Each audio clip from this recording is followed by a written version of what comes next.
Good morning. இப்போ நம்ம பார்க்க போகிறது 10th மேக்ஸு எக்ஸாம்பிள் 3.21.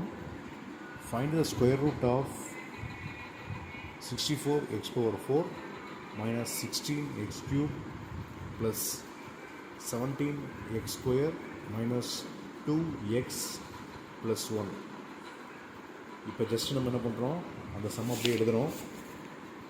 இப்போ என்ன பண்ண போகிறோம் அப்படின்னா, ஸ்கொயர் ரூட்னு கொடுத்துட்டாங்க இல்லையா. இப்போ இங்கே என்ன இருக்குது, உள்ள 64 இருக்குது. ஓகேங்களா. அப்போ 64னா இங்கே என்ன பண்ணால் 64 வரும், 8, இங்கே ஒரு 8. ஓகேங்களா. 8, இங்கே ஒரு 8. அப்போ 8 8 சார் என்ன வரும் 64. அப்போ இங்கே x² போட்டிருந்து இங்கேயும் x² போட்டிருந்து என்ன வரும், x⁴. இங்கே ரெண்டும் ப்ளஸில் இருக்குது. அப்போ மைனஸ் பண்ணிக்கோங்க.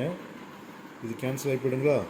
இது ரிமைனிங் என்ன பண்ணுறோம், இந்த -16x³ ப்ளஸ் 17x² அப்படியே கீழே எழுதிக்கோங்க.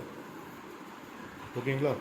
இப்போ ஜஸ்ட் என்ன சார் பண்ண போகிறோம் அப்படின்னா, இங்கே இருக்கு இல்லைங்களா 8, இந்த 8 ஜஸ்ட் ரெண்டு என்ன பண்ண போகிறோம், ஆட் பண்ண போகிறோம். அப்போ ஆட் பண்ணால் என்ன கிடைக்கும் நமக்கு, ஆட் பண்ணால் 16, 8 8ம் கூட்டினா 16, x² அப்படியே இறக்கிக்கோ. இங்கே -x ரைட்டுங்களா. இங்கே என்ன பண்ண போகிறோம், -xஐ இங்கே சப்ஸ்டியூட் பண்ண போகிறோம். அப்போ என்ன ஆகும் அப்படின்னா, இந்த எக்ஸையும் இந்த 16x² மல்டிப்ளை பண்ணால் இங்கே என்ன கிடைக்கும், -16x³ ப்ளஸ் x². இந்த எக்ஸையும் இதையும் மல்டிப்ளை பண்ணால் x² இல்லைங்களா. இப்போ என்ன பண்ணுறோம் அப்படின்னா, இது ப்ளஸ்ஸு இது மைனஸ், இது கேன்சல் ஆகிடுங்களா. இப்போ ரிமைனிங் என்ன வரும், 17x² ஒரு x² போயிடுச்சுன்னா 16x² minus 2x plus 1.